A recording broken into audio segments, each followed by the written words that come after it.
Hello guys, welcome back my YouTube channel. Maji apnalok kane eta teachers requirement loi ahisu hoy. Organization to hoy Office of Inspector of School Dima Hasa hoy Education Secondary Education Assam Department hoy. Aru post apnalok graduation aru intermediate teacher kane 93 ta post ase. Job type hol TET com requirement teacher hoy. Apnalok offline apply hobo aru application date 9 February pora 11 February le hoy.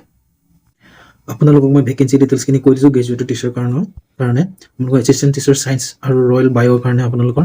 14টা post আছে assistant teacher গ্ৰেজুৱেটৰ কাৰণে 34টা post আছে Hindi teacher গ্ৰেজুৱেটৰ কাৰণে 9টা post আছে Assamese language teacher কাৰণে graduate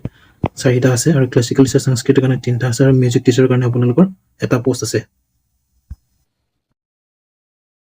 intermediate টিচাৰৰ কাৰণে assistant teacher ইন্টাৰমিডিয়েটৰ কাৰণে 19টা post আছে Hindi teacher ইন্টাৰমিডিয়েটৰ কাৰণে 5টা পোষ্ট আছে আৰু আছামিজ লেংগুৱেজ ইন্টাৰমিডিয়েট টিচাৰৰ কাৰণে 4টা পোষ্ট আছে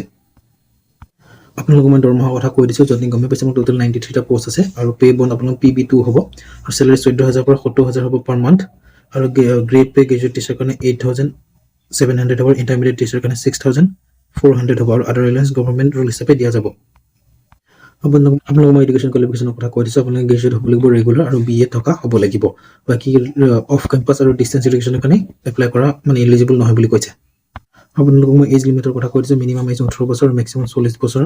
আন্ডাৰ ৰিজাৰ্ভৰ কাৰণে এক্স সাৰ্ভিসমেনৰ 42 OBC MOB 43 আৰু ST প্লেনছ হিলছৰ কাৰণে 45 আৰু PWD 50 বছৰ কাৰণে আৰু এপ্লিকেশন ফিজ 10 টকা ল'ব কোন ডিসটেন্স যদি আপুনি এপ্লিকেশনটো মানে অনলাইন হ'ব যে অফলাইন হ'ব যে তো সেইকাৰণে আপুনি 10 টকা ফিজ ল'ব আপুনি এপ্লাই কেনেকৈ কৰিব এই এপ্লিকেশনৰ ফৰ্মেটটো দিয়া আছে মই আপোনালোকৰ লিংকটো ডেসক্ৰিপচনত দি দিম আপোনালোকে তাৰ পৰা এপ্লাই কৰিব পাৰিব আপোনালোকৰ ডকুমেন্টছ ৰিকোয়াৰ্ড হ'ব পাসপোৰ্ট 2 সাইজ ফটো ACL মানে হাই সেকেন্ডাৰি মাৰ্কশিট আৰু মেট্ৰিকৰ মাৰ্কশিট লাগিব ডিগ্ৰী মার্কস সার্টিফিকেট লাগিব BEd মার্কস সার্টিফিকেট লাগিব PRC লাগিব কাষ্ট সার্টিফিকেট লাগিব EW যদি আছে তেতিয়া দিব লাগিব আৰু NOC যদি হয় তেতিয়া দিব লাগিব সিলেকশন প্ৰসেছৰ কথা কৈ দিছো মই আপোনালোকৰ টেট এক্সাম হ'ব মানে টেট এক্সাম দি দ্বাৰাই ৰাখিব আৰু ডকুমেন্ট ভেৰিফিকেশন আৰু ডিক্লেৰেশন অন মেৰিট লিষ্ট মানে মেৰিট লিষ্ট হিচাপ ৰাখিব নো DAT কোনো কোনো টেক্স ডিডাকশন নহব আৰু ইম্পৰ্টেন্ট ইনস্ট্ৰাকচন খিনি লিখা আছে যেনে আমি চাই ল'ব পাৰিব আপোনালোক মই ডেট বিলাকৰ কথা ক'লে ষ্টাৰ্টিং ডেট 9 ফেব্ৰুৱাৰী পৰা আৰু এপ্লিকেশন ডেট লাষ্ট 11 ফেব্ৰুৱাৰী